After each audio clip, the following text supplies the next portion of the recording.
અને એ ચેતનાને અત્યાર સુધી જે કોઈ આ સદગુરુ કબીર સાહેબની પરંપરામાં સંતો થઈ ગયા, એ અત્યાર સુધી સદગુરુ કબીર સાહેબની દિવ્ય ચેતનાને અત્યાર સુધી આપણે લઈ આવ્યા છે, અને આપણા માટે આનંદની વાત છે.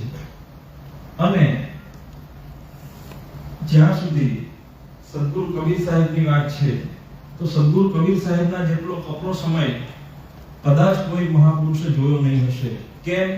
કારણ કે દિલ્હીના તખ્ત પર ત્યારે એ સમયે ઇસ્લામનું શાસન હતું. એટલે તમે એમ કહી શકો કે રાજ્ય સત્તાનું કેન્દ્ર જે હતું એ ઇસ્લામના હાથમાં હતું. ઇસ્લામ ધર્મીના જે માનનારા હતા બાદશાહો ઇબ્રાહિમ લોદી ત્યારે દિલ્હીના તખ્ત ઉપર હતા, અને ધર્મ સત્તાનું જે કેન્દ્ર હતું એ સ્વયં બનારસ હતું. અને બનારસથી જે ફરમાન છૂટે એ હિન્દુ ધર્મના લોકોએ અવશ્ય અને અવિરતપણે એને માનવું પડતું, એને પાળવું પડતું. એની ઉપર કોઈ વાતચીત કે ચર્ચા થતી નહોતી, કોઈ તર્ક કરી શકે નહીં. એ શા માટે એક સ્ત્રીને, એક વિધવા સ્ત્રીને એના પતિની ચિતામાં સતી થવું પડતું, એવું કોઈ પૂછી શકવાનો અધિકાર નહોતો. અને આજે એ પરંપરામાં તમે જોશો, આજે પણ બેન દીકરીઓને સ્મશાનમાં જવાની જે પરંપરા છે એ પરંપરાના ભાગરૂપે બેન દીકરીઓ સ્મશાનમાં જતી નથી. કેમ નથી જતી ખબર છે? કારણ કે સદગુરુ કબીર સાહેબનો જે સમય હતો, અને એ જે સમયની અંદર સદગુરુ કબીર સાહેબે જોયું કે સ્મશાનની અંદર જ્યારે એક પતિવ્રતા સ્ત્રીના પતિની ચિતા બરાબર ધકધકી ઉઠે, ત્યારે એ સ્ત્રીને એના પગની ઘૂંટીઓની ઉપર લાકડીના ફટકા મારીને ઘૂંટી તોડી નાખવામાં આવતી. અને એની ઈચ્છા હોય કે ન હોય, પણ એને પરાણે એ ચિતામાં નાખી દેવામાં આવતી. અને સદગુરુ કબીર સાહેબથી આ વેદના સહન ન થઈ, અને એમના અંતર્મનમાં તરત જ બે શબ્દનો દોહો મોઢા પર આવી ગયો કે જીવ હિંસા મહાપાપ है, तिहिं समान नहीं कोई, धर्म जब लेखा मांगे तब सब नौबत कोई. સદગુરુ કબીર સાહેબથી ન રહેવાયો એટલે બીજો પણ દોહો નીકળી ગયો સાહેબના મોઢામાંથી કે પોથી પડી પડી જન્મવા, પંડિત હુआ ना कोई, ढाई आखर प्रेम का पड़े सो पंडित कोई. તમે વિચારો કે એક એવી સ્ત્રી કે જે બિચારી લાચાર છે, જે સમાજ આશ્રિત છે, એ કુટુંબ આશ્રિત છે, એને ખબર પણ નથી, અને એને શા માટે સ્મશાન લઈ જવામાં આવી છે. અને એટલા માટે જ્યારે સદગુરુ કબીર સાહેબની પરંપરામાં જ્યારે ચલાવ ચોકા આરતી થાય છે, ત્યારે ચોકા આરતીમાં એક શબ્દ, એક દોરી છે. એ દોરી એ છે, प्रीतम संग चली मैं अपने हो, प्रीतम संग चली, हाथ में नारियल मुख में मीरा, हाथ में नारियल मुख में मीरा, सखियन मांग भरी मैं अपने हो, प्रीतम संग चली. આ સતી થવા જઈ રહી એક વિધવા બાઈની વેદના છે કે એની સાથે શું જીવનમાં ઘટના છે. પદ આખું લાંબુ છે, હું ગાઈશ તો પછી બીજા બધા મહાપુરુષોને પણ મારે ને આપણે સાંભળવાના છે. તો આ પદ અને આ દોરી મારી તમને ખાસ ભલામણ છે, એકવાર વાંચજો. સદગુરુ કબીર સાહેબના જે આરતી ચોકા વિધાનનું પુસ્તક છે એમાં છે. બીજી એક પરંપરા હતી કે બાળકીને દૂધ પીતી કરી દેવી. તમે વિચારો કે ઘરમાં કોઈને ઓલરેડી બે દીકરીઓ છે ને ત્રીજી દીકરી થાય છે, પણ હવે એને જોઈતી નથી. એ સમયની અંદર એવા કોઈ મશીનોની શોધ થઈ નહોતી કે જેને આપણે સોનોગ્રાફી કહીએ છીએ, કે સોનોગ્રાફી કરીને જોઈ લઈએ કે ભાઈ ઘરમાં જે સંતાન છે એ પુત્ર છે કે પુત્રી. એ તો જ્યારે બાળક જન્મે ત્યારે જ ખબર પડતી. તો એ સમયમાં જ્યારે સદગુરુ કબીર સાહેબે જોયું કે બનારસની અંદર શિવાલયની અંદર 1.5 મણ દૂધ ચડાવવામાં આવતું, અને દૂધ શિવ ભગવાનને અર્પણ કર્યા પછી જે એની નાડી વહે એમાંથી એક સોનાના પાત્રમાં એકત્ર કરી લેવામાં આવતું, અને એમાં શાસ્ત્રોક્ત વિધિના મંત્રોચ્ચાર સાથે જે દીકરીનો બાપ હોય દીકરીને હાથમાં દીકરી આપવામાં આવતી અને કહેતા કે તમે શિવને અર્પણ કરી દો. એટલે એક માણસ જેમ પાણીમાં ડૂબીને મરી જાય એ રીતે બિચારી એ સ્ત્રી, એ દીકરી દૂધમાં ડૂબીને મરી જતી. અને કહેવાતું શું કે તમે આ શિવને અર્પણ કરી દીધી. એટલે આવા બધા જે દૂષણો હતા એનાથી સદગુરુ કબીર સાહેબ બહુ જ વ્યથિત થઈ ગયા હતા. અને એટલા માટે જ એમણે મનોમન નિશ્ચય કર્યો કે હવે મારે સમાજને સુધારવો પડશે, ભલે આ મારા પ્રાણની આહુતિ પણ કેમ ના આપવી પડે. અને જો આ સદગુરુ કબીર સાહેબ 15મી સદીના ઇતિહાસમાં ન થયા હોત તો કદાચ આ ભારત ભૂમિ પર હિન્દુ ધર્મનું અસ્તિત્વ જ મટી જાત.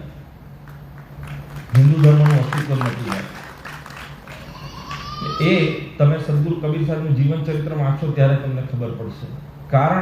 કારણ કે સાહેબે હાથમાં ફક્ત કુવડી લઈને ને એક હાથમાં કમંડળ લઈને પોતાના વાણી વચનોથી જે ઇસ્લામિક આક્રમણ કરતા હતા, જે વિધર્મીઓ હતા, એમને પોતાના વાણી વચનોથી છે ને ઠંડા રાખ્યા, એમને તલવારો મ્યાન કરવા પર મજબૂર કરી દીધા. જો સદગુરુ કબીર સાહેબ ન હોત તો આજે વિચારો, આજે ભારત ભૂમિનું નામ છે ને એનું નામ જ પાકિસ્તાન હોત. અને ભલું થજો સરદાર વલ્લભભાઈ પટેલનું કે જેમણે આ અખંડ ભારતની રચના કરી. પોતે એક સામાન્ય વસ્ત્ર ધારણ કરીને રહ્યા અને મહાત્મા ગાંધીજીની જે ફિલોસોફી હતી એના ઉપર કોઈ પણ પ્રશ્ન પૂછ્યા વગર પોતાની વિવેક બુદ્ધિ વાપરીને રાષ્ટ્રના હિતમાં એમણે કામ કર્યું.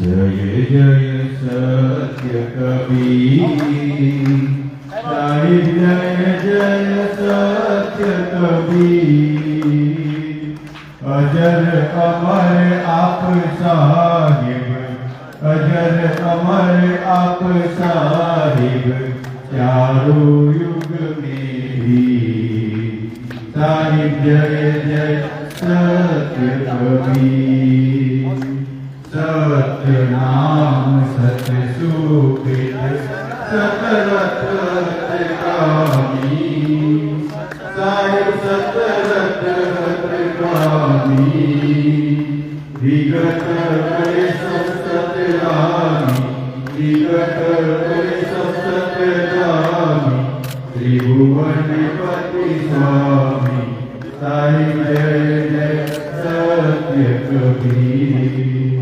जयति जयति कबीरम, नासक भवभीरम, साहिब नासक भवभीरम, दार्यो मनुज शरीरम, दार्यो मनुज शरीरम, शिशुवर शरीरम, साहिब जय जय सत्य कबीर, कमल पत्र पर शोभित शोभाजित कैसे, साहिब शोभाजित कैसे, लीलाचल पर राजित, लीलाचल पर राजित, मुक्तामणि जैसे, साहिब जय जय सत्य कबीर, परम मनोहर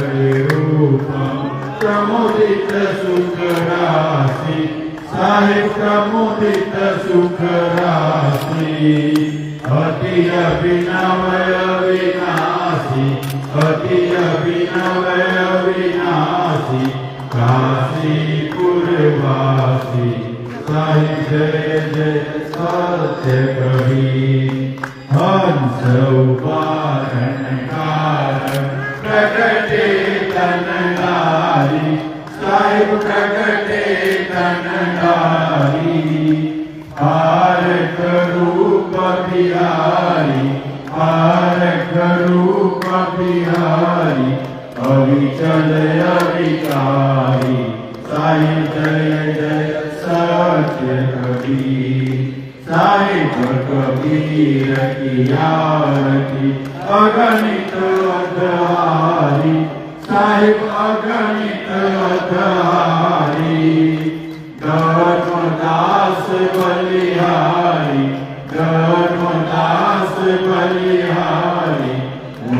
मंगलकारी साहिब जय जय सत्य कबीर साहिब कबीर की आरती जो कोई गावे साहिब जो कोई जन गावे भक्ति पदारथ पावे मुक्ति पदारथ पावे भव में नहीं आवे साहिब जय जय सत्य कबीर साहिब जय जय सत्य कबीर साहिब जय जय सत्य कबीर अजर अमर आप साहिब अजर अमर आप साहिब चारों युग में भी साहिब जय जय सत्य कबीर साहिब जय जय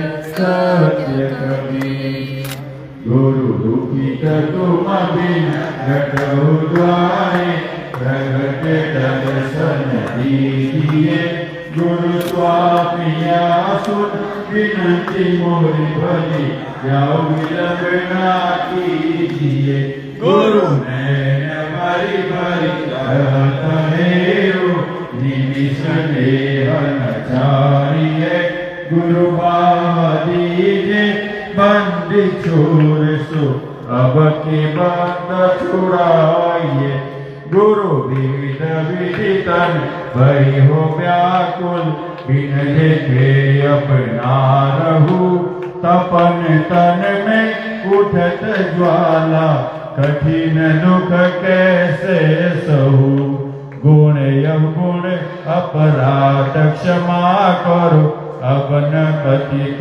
निसारिये यह विनती धर्मदास जन की सत्य पुरुष अब मानिए मानिए साहिब मानिए मानिए साहिब मानिए सत्य कबीर गुरु बाला पीर लड़के बच्चे होए फकीर सुखी नदी बहायो नीर भूखे को खिलायो खीर नंगे को पहनायो खीर इतना बाटे सत्य कबीर का बाल का पानी पीड़े पाताल का निशाना मारे काल का भजो सत्य नाम को पाओ सुख धाम को मेटो यम जाल को साहे बंद जी साहे बंद जी साहे बंद जी साहे